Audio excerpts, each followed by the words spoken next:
queremos anunciar o tema que trabalhamos durante toda a semana em reunião de oração, com respeito à restauração, e está ali restaurando minha família. Sabemos que Deus tem autoridade para restaurar tudo aquilo que se perdeu. Deus tem autoridade para devolver tudo aquilo que foi tomado. Deus tem autoridade para realizar o impossível, porque o nosso Deus é o Deus do impossível. Nós sabemos que essa história, a história de José, é uma das histórias mais bonitas já contadas, já vividas na história da humanidade. Ela é algo especial, com grandes lições que nos levam cada dia mais a viver mais para Deus e para a nossa própria família, diante de circunstâncias enfrentadas. Como lemos aqui, e alguns versículos não foram lidos, nós estamos diante da história de um rapaz novo que começou a falar o que Deus falava ao seu coração, e por isso foi contado como inimigo da família, rejeitado pelos seus irmãos, jogado num poço pelos seus irmãos, vendido como escravo pelos seus irmãos. E ali onde ele está, naquele local de escravidão, tudo quando ele punha a mão, Deus abençoava, Deus multiplicava, e começaram a perceber que naquela mão Deus agia. E ali ele enfrenta algo muito especial, a cuidar da casa de Potifar. Tudo lhe é confiado. Ele é um mordomo, um escravo respeitado. As pessoas começam ali a cuidar das coisas, mas ele podia então dar as ordens, então dar conta de todos os afazeres da casa de Potifar. De repente, um jovem de aproximadamente 17 anos chega em casa, na casa do seu senhor, e lá está a esposa de Potifar.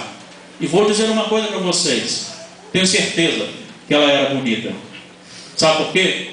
Porque, principalmente naquela região, eles sabem cuidar do corpo, do cabelo, as especiarias, tudo que eles realizam é para beleza. Possivelmente, sendo ela mulher de Potifar, deveria ser muito bem cuidada.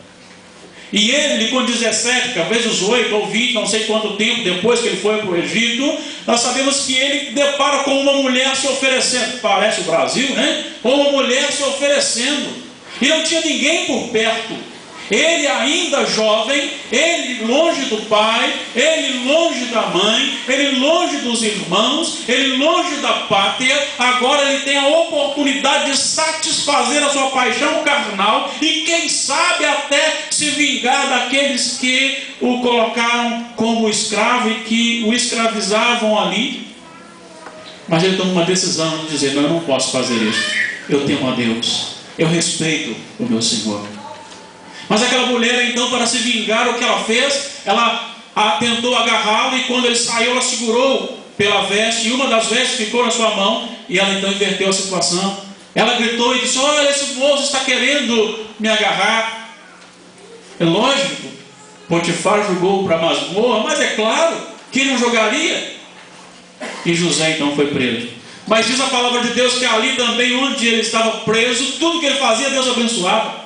A ponto de, em pouco tempo, o carcereiro falando: toma conta da turma aí, porque você agora é o responsável, porque você é abençoado do Senhor. Ele não chegou a falar isso, mas a intenção ali era justamente essa. Ele foi preso por não fazer algo errado. É diferente. É diferente. Também parece com o nosso Brasil. Aqui quem trabalha é perigoso e preso, infelizmente. Mas ali ele estava trabalhando, desenvolvendo a sua vida, trabalhando no cárcere, e de repente Deus o faz interpretar 2 sonhos, e com o passar do tempo aqueles sonhos, a interpretação chega também a Faraó, que tem mais sonhos, e manda chamá-lo, e ele vem e afirma e interpreta à luz da palavra do Senhor, com a expressão nunca eu sei, e nem dizendo assim eu estou falando, mas dizendo: o Senhor dará a conhecer a Faraó toda a glória, toda a honra dirigida a Deus da sua vida, ao Deus que permitiu e a sua ida para o Egito, a descida ao cárcere. E agora a interpretação.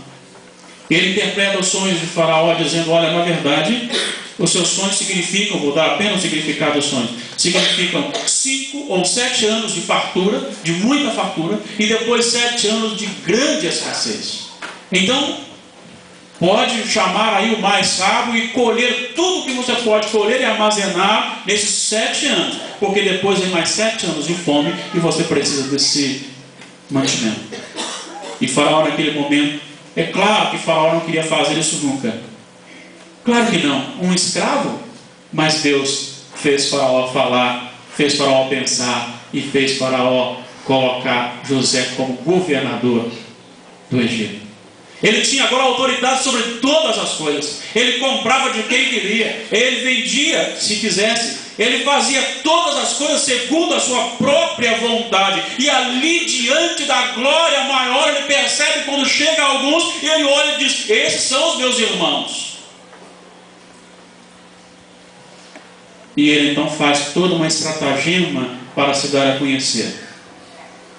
Se dá a conhecer e diz para eles: na verdade, a ação maléfica de vocês, Deus a tornou em bênção, não só para a minha vida, como para todo o Egito e principalmente para a casa de meu pai. E a história termina na restauração da família, quando então a família se reúne na terra de Gósen, uma terra fértil, uma terra abençoada, um local em que a família de Jacó cresceu grande e poderosamente. O tema de hoje: restaurando minha família à luz da história de José.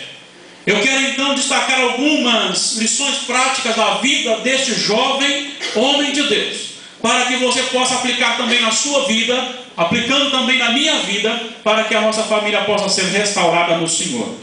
E nós vamos destacar, e nós aprendemos com José algumas lições, e a primeira lição que aprendemos de um homem que está habilitado a buscar e a promover a restauração familiar, é justamente a intimidade com Deus. A intimidade com Deus tem que fazer parte daquele que quer restaurar a sua família. E isso nós vemos porque Deus falava com José através do sonho. Ele teve 2 sonhos. Ele teve um sonho referente aos irmãos, depois teve um sonho referente aos pais e aos irmãos. É um homem que Deus falava com ele. É um homem que ouvia a voz de Deus. Hoje Deus não se manifesta mais como se manifestou no passado, porque a própria palavra diz o seguinte em Hebreus, que Deus falou outrora de muitas maneiras, mas nos últimos dias nos falou pelo Filho, quer dizer, a sua palavra escrita. Mas nós temos a Bíblia como a palavra de Deus que fala ao nosso coração, e temos que estar atentos àquilo que Deus tem falado ao nosso coração constantemente. Se eu quero restaurar a minha família, eu tenho que estar bem primeiramente com Deus, tenho que ter uma intimidade com o Senhor, tenho que ouvir e entender a voz de Deus, o sinal de Deus, a placa de Deus. Eu tenho que saber o que Deus quer de mim e para que estou aqui.